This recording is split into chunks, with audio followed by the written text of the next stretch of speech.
Hello everyone, welcome back to my channel. I'm Brushes and Bunnies, and in this video I'm going to be tackling the 100 Heads Challenge.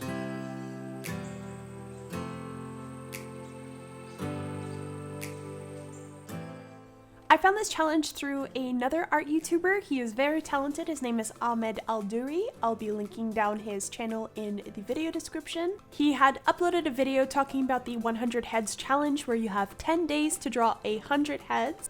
He also posted his Pinterest board that contains 100 images of 100 heads, of course, and you have the option to basically draw this for the challenge. In my case, I decided not to stick with his board. I actually had my own in Pinterest, and I selected images that I really wanted to draw, or different characteristics of people that I really wanted to draw, and this was the way that I approached the challenge. So you basically have the different options, but you have his board there, which I will also link down below in the video description. This challenge in itself is a lot of fun, especially if you're looking at getting better at drawing heads or characters. My most favorite thing about this challenge is the fact that it forces me to draw different ethnicities and also both female and male characters, which is something that I kind of lacked previously because male characters, I don't know, I just have to spend more time practicing in them, and this sort of challenge definitely forces me to do that. I would also recommend this challenge to any sort of drawing beginners because it does not only force you to draw different things, but it also helps you improve. Basically, you're practicing. So the first set of heads that you're going to be creating won't be as good as the ones that will come later on. And as you progress, you're basically just going through the motions of drawing faces. You will get faster and you will also improve very quickly, and you will see a quick improvement. So just for this reason alone, this challenge is definitely highly recommended to anyone looking to improve their facial drawing skills.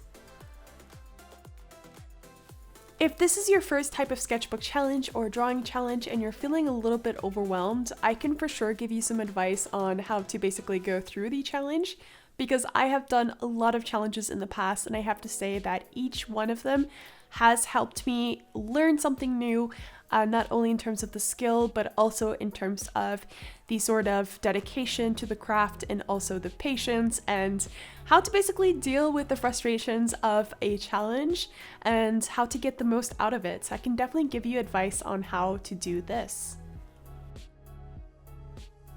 The biggest piece of advice that I can give is to basically forget about perfection. Try to push that thought out the window before you proceed with the actual challenge.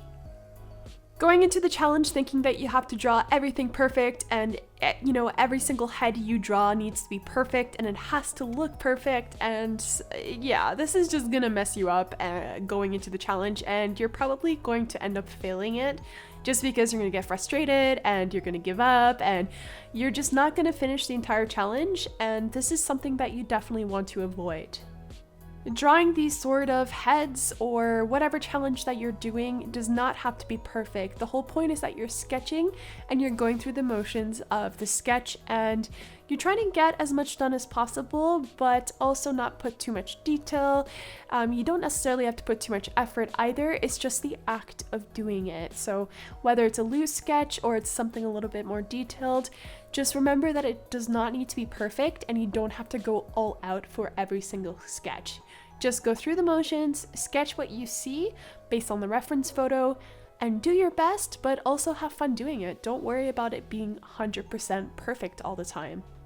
If you draw your first head and it completely sucks and you hate it and you're like, why am I doing this challenge? Well, don't worry, honestly. You have 99 more heads to go, and probably even after this challenge, you will keep on sketching heads. So don't worry if the first few or first few dozen are horrible and you're just like I can't draw. That is totally fine. We've all been there. I've been there. The point is you just keep on pushing through and you don't worry so much on the perfection or if it turns out the way that you like it or you would like it to turn out. If it doesn't, just keep on going, keep practicing, and just don't give up. The second piece of advice does tie in with the first part that I talked about already, and that's basically to keep your wrist loose. especially for one of these sketchbook challenges where you're kind of forced, well, not necessarily forced, but you have to sort of draw a lot of things in a quick manner, or yeah, you're just sketching and you have a time limit of what you can sketch. Basically, that's what a challenge is. Well, it's quite important, and it will help you just to do these sort of drawing exercises before you actually begin. So just draw very loosely, draw loose circles, or practice your cross hatching, or just draw random shapes in your sketchbook, or even try to just practice with a few different characters or heads before you actually get into the challenge. Basically, you're warming up, and having a wrist that is loose will definitely help sort of draw characters or sketches that are not so tight, or what's the word, like rigid, more or less. I think that's the word I'm looking for. So you want to try to basically practice before you actually get to the sketching. This is something that I do all the time, kind of like behind the scenes. I just practice up, or I warm up a little bit here and there, and then I get to the actual drawing. It does really make a difference, and this is something that I would definitely recommend. My third piece of advice has to do with balance, and what I mean by that is usually when you're going into these sort of sketchbook challenges or these drawing challenges that are time-based, it does have a tendency to stress you out. And if you're not as advanced, or let's say it's your first time doing something like this, you can easily become overwhelmed, frustrated, stressed out, get a little bit of anxiety about it. And also you can start to compare yourself to other artists that are doing the challenge, and you're wondering why you're not getting the same results, or you're just not you thought you would have done better than what you are currently doing. You know, all of these things can happen, and it really, finding a balance between drawing and the challenge and just taking a break is super important, and is something that you should not forget to do. In my earlier days of when I started doing more drawing challenges, I would forget to take breaks. I would just go straight on, or like go head first into the challenge and sort of, draw for 6 hours straight, because I wanted to get through the sketchbook, or I wanted to get through as many pages as possible. And I forgot to take breaks, and I would end up getting frustrated because I would just kind of like draw, and then it would progressively, I felt like, get worse, and then I would be like, what's going on? And it all came down to the fact that I was not getting up, I wasn't stretching, I wasn't taking a break, going for a walk, getting some fresh air. And all of this does come into play because, with artists, we tend to forget to actually live a little bit, have a little bit of a life, and remember to take things down, or slow down a little bit and get fresh air. And this type of balance is super, super, super important, because this is where you can generate new ideas. You can have a moment to think to yourself about how you could have done something better, how you could maybe draw this next time, or just kind of reflect on the things that you're doing. And you're reflecting away from your sketchbook, and you're gaining inspiration from outside, or from activities or things that you're doing on, out in public, rather than just in front of your computer with your sketchbook.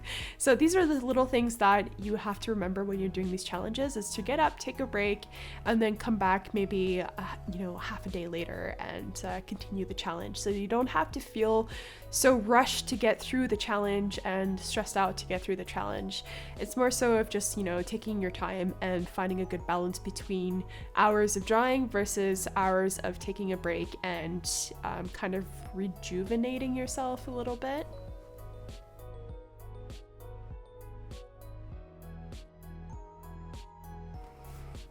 I'm so happy that I tried this challenge out. I still have a couple more days to do the 100 heads. I need to do a little bit more to catch up to 100, so hopefully I'll be able to complete it, even if it's a couple days behind, if it takes me 12 or 14 days to complete this challenge. The bottom line is that I completed the challenge, so this is the goal. I want to for sure do 100 heads, and I also want to show these guys off on my Instagram and Facebook, so if you want to check those out, you can in the description below. I have the links there. I might do a sketchbook tour showing the 100 heads that I did. I'm not 100% sure yet, so I will see. Maybe I'll just, you know, show them in an actual sketchbook tour once I finish the actual sketchbook. And yeah, I'll refer back to this challenge for that video. I don't know yet. We will see. If any of you are planning on doing this challenge, please let me know in the comments below if you have already done it. Also, please let me know in the comments below. I'd like to see what you guys thought of this challenge and if you liked it, if you improved, if you didn't like it. Yeah, it's just good to get some feedback and I'd be interested in hearing your stories. So drop a comment down below. That being said, I wish you guys all a lovely weekend and yeah, we will see each other next weekend. Bye!